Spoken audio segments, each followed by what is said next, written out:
All right, guys. Figured I'd give you another update or progress report on where I'm at on the Argo. Right now, I'm waiting for the final round of parts to come in. So I did have to cut that front axle off. The bearing was just completely seized on the very end of it. There was no way. We tried slide hammering it off, everything.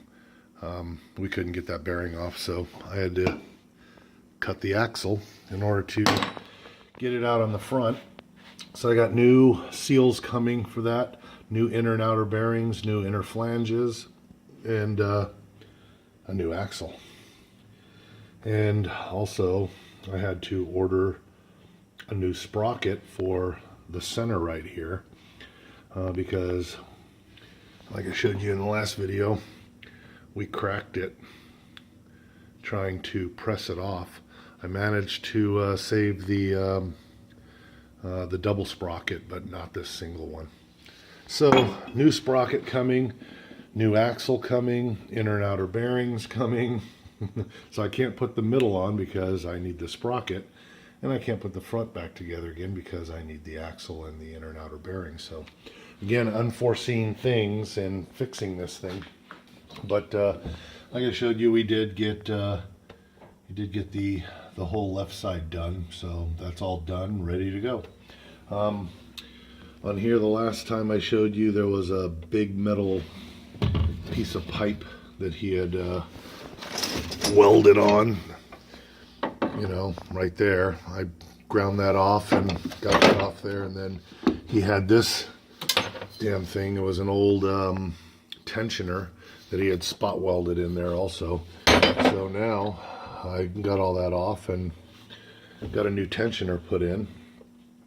So I'm just waiting for those parts, you know, to come in. There's the double sprocket for the front axle. So, I mean, shit, this thing's gonna have all new bearings. The only place that I didn't replace the bearings is right here on that shaft and on the other shaft. They seem to be, you know, pretty good still. They're nice and tight. They roll.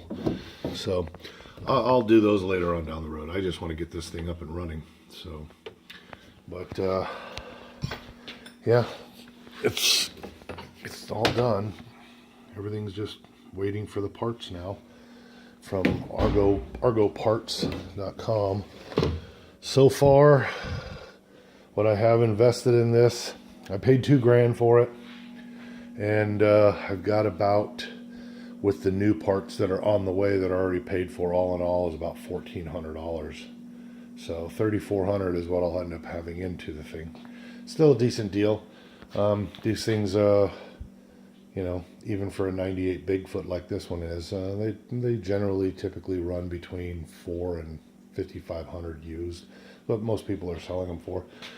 The tires were in good shape, but so far that's everything that's been ripped out, cut out, and turned into trash.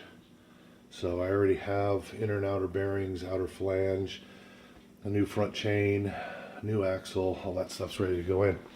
On the one double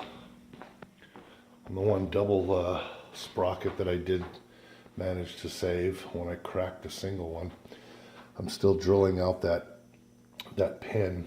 So it's already threaded. What you're actually seeing is just the walls of the pin. Once I actually am able to drill through it, then using the tap, it'll actually take all that crap out of there and go back to the original threading for the gear. So managed to save that and get that done. I got the other chains soaking in, actually I've been using some Still chainsaw oil. It's really super thick stuff. Reconditions these chains pretty good. They're pretty rusted. So, you know, I wired them down, took all the rust off of them, soaking them in the oil. That one's finishing dripping. So that's the rear chain for the left side. That's the center chain, and then the front chain is new. So we're getting all that done. Like I said, this whole side, those are the idler chains I'm hanging there, but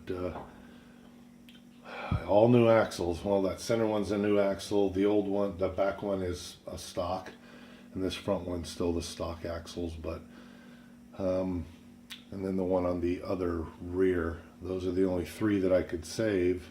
And so 3 new axles, 3 stock axles, bearings all the way around, a tune-up on the engine, which is the Briggs Vanguard 18 horsepower.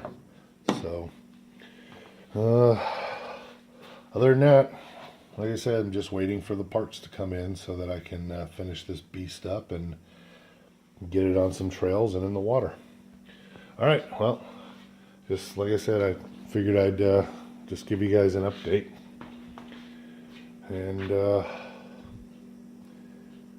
pretty soon hopefully I'll be driving it, and that'll be the final update on where it's at and how it's going to float in the water, and I'll do some videos of that. All right guys, thanks.